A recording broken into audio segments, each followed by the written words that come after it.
Salam vatandaşlar. Sınar. Ben şu videonu görüp 2-3 günden beri ölmeye gittim.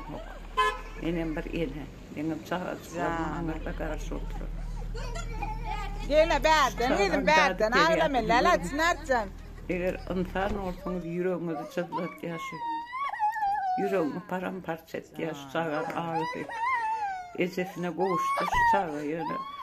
Köp adamlara koğuşmak, çağa çıkarına koğuşmak, el atakının ilk kap.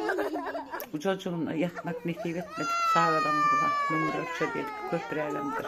Bir en atada belki 2-3 çağırtı vardır. 2002'de çağırtı vardır, öyle koğuşup bilmediler. Kendi yalvardılar. Ağlameller Sınarcan. Ben arkada ben arkadayım. Arkadan teyvülen oraya adamdan sen arkadan geliyor. Sen arkadan sahip yalvardılar sonra. Şu çağıran ağrısı şeyde. Ağlameller, lala çıkam ağlameller. Onu yetim var çağıran ağrısı ne hilke. Şu çağıran indi kaydıp ben atasına konuşmam bilmediler. Onu ömür boyu ağlat geçmedi. Şu yetim ağrın, sen yetim boyan çağıran var. Şoların gözünün yaşına boğul ölürsün sen. Ben arkandaki 3 saatin sını arbakı gelmişekleri dinlemedi. Halkını dinle. Hayvan olmasın. Dinle halkını. Halkın hargadalı katı ervettir. Raytada enelerin hargadalı katı ervettir. Men bir ene olup sana şunu yüzlenen.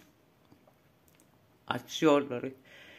50-60 reis koyarım. 100 yer reis koyarım. Yollar aç.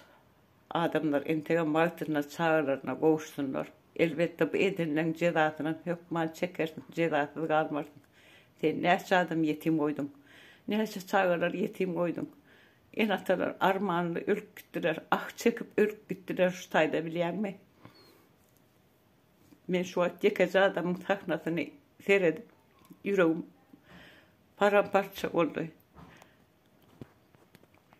Bir neredeki gelmişeklere yurdu, sömürdü, ezdirip, özüne medyen, solara da ezdiriyen, öz halkını, öz rayetini, öz vatandaşını, halk dönüğü, vatan düşmanı, sana etken, aç yolları, hem meyerik aç, Türkiye, Rusya, hem meyerik, Dubai, nerede Türkmen ağırdı, hem de gelsin.